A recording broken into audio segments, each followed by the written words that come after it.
How can the Democrats win the 2022 midterms? Well, guess what? I have the answers right here. What I have on here, these are the answers to that question. They have the answers right here. How can the Democrats win the midterms? How can we assure that we'll beat out more and more Republicans in the Senate and the Congress? How do we assure that we keep the presidency next time? It's all right here. And I'm getting ready to read this list to you right here. Okay, people, here's what we got going on here. So one of the things that needs to be done is release everyone who was convicted only of nonviolent drug offenses, expunge the marijuana charges from their records. Now, I'm a huge supporter, don't get me wrong, for this administration, and I had been a supporter for Kamala Harris.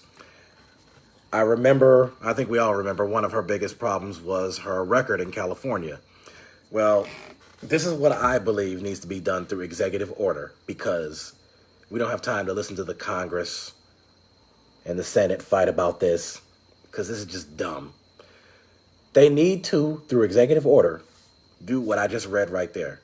They need to look at every person out there, black, white, Mexican, mixed, whatever, and expunge the marijuana charges from their records if that's all they have. Now, as far as everybody else, the murderers, the pedophiles, the rapists, keep them in prison. This ain't for them. That's what we need to do. And I think that would be a huge win for especially people of color, and it's definitely going to be a huge win for the Democrats, and I think it's going to boost the approval ratings of Biden and Harris, and it'll give us a greater boost in the midterms. So another thing they need to do is lower the Medicare age down to 40. Now, I personally think it should be Medicare for all, but realistically, we're not dealing with a progressive administration, so you got to take what you can get where you get it. I think they should at least do that. If they're not going to do that, maybe lower the age down like 40, maybe 45. Which is another thing I think should be done through executive order. Maybe the Congress can put that one through. I don't know. I don't trust Joe Manchin. He's not going to vote on that one. Another thing is do free community college for the first 2 years. We need to cancel. So we have $1.56 trillion in student debt. I personally think we need to cancel all of it, but as I stated a minute ago, we're not dealing with the progressive administration. Some things have to be incrementalized here, if that's a word, if I can say that. Cancel $600 billion in student debt, which will take us right below that $1 trillion mark. We need to pull our troops out of Iraq, Syria, and Africa. Now, apparently we're doing what's called a shadow war in Africa, and the Trump administration had sent 1,500 troops out there. To this very day, nobody knows why we're out there to begin with, but then again, that's not a shock. And as far as Iraq, well, I think we all know the story behind that. We're there under false pretenses. We went in there in 2003 based on lies, thanks to George Bush, Dick Cheney, Donald Rumsfeld, John Ashcroft, and Karl Rove, and many others who worked that administration. So we just need to get out of there without question. Syria, we need to get out of there. There's no reason for it to be there. There's no reason for us to be there. Russia has a military base out there. If something pops off in Syria, Russia will handle it, not us. That's what we need to do. Another thing we need to do is give the people an additional stimulus check. This time, maybe at least $2,000, because that is one of the things that Biden ran on. So it'd be nice if that was fulfilled. Now, he did give the people $1,400, which was better than nothing. But I think an additional check of at least $2,000 would be a form of, I guess you could say, redemption on that aspect. Close Guantanamo Bay as it was opened by the Bush administration.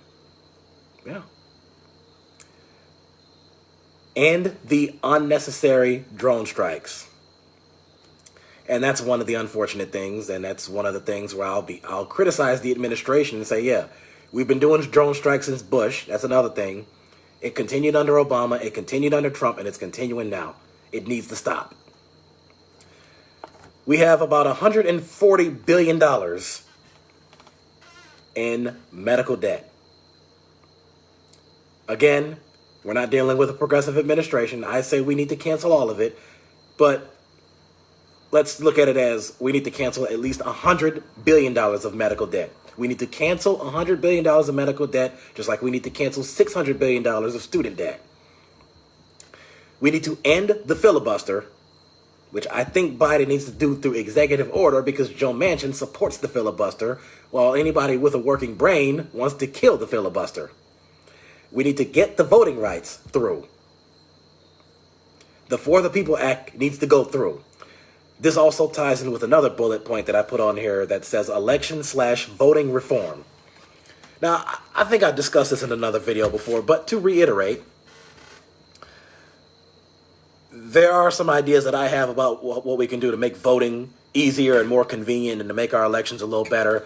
Number one, Election Day needs to be a national holiday. It needs to be a day off. I think that's another thing that has to be signed through executive order.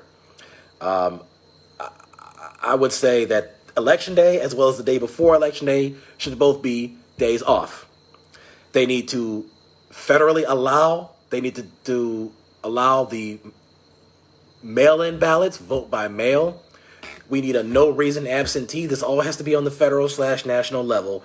This would make it so much more convenient and make it so much easier. We need to do that. We need to stop closing polling locations. We need to open up more polling locations, as a matter of fact. The state of Kentucky had about 3,000 polling locations in 2020. As it got closer to Election Day, they were only down to about 300. So they closed 90% of polling locations. Gee, I wonder why. Do you think McConnell could have had something to do with it? And then last on this list is we need to pressure Manchin and Sinema.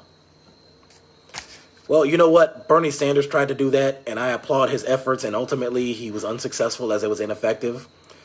And what do I mean by that? Well, pressure Manchin and Sinema means you need to find a way to pressure them into voting for our bills and the bills that the Democrats are putting through. And it's just, I mean, these people are a disgrace right now. They're holding us back. That actually is all I had on this list, but there was another thing that I actually thought of because a podcaster had mentioned this, is abolish the death penalty.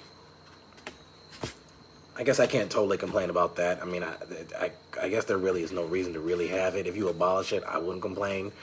And I'm pretty sure a lot of people wouldn't. So, quick review. Release people who were expunged of nonviolent drug offenses, only that. We need to expunge marijuana records, marijuana charges from people's records. We need to lower the Medicare age down to 40. We need to raise the minimum wage to $15 an hour because the administration already gave $15 an hour to federal contractors, which was good. Free community college the first 2 years.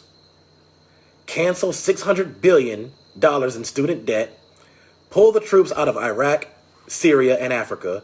Give the people a $2,000 check, stimulus check. Close Guantanamo Bay.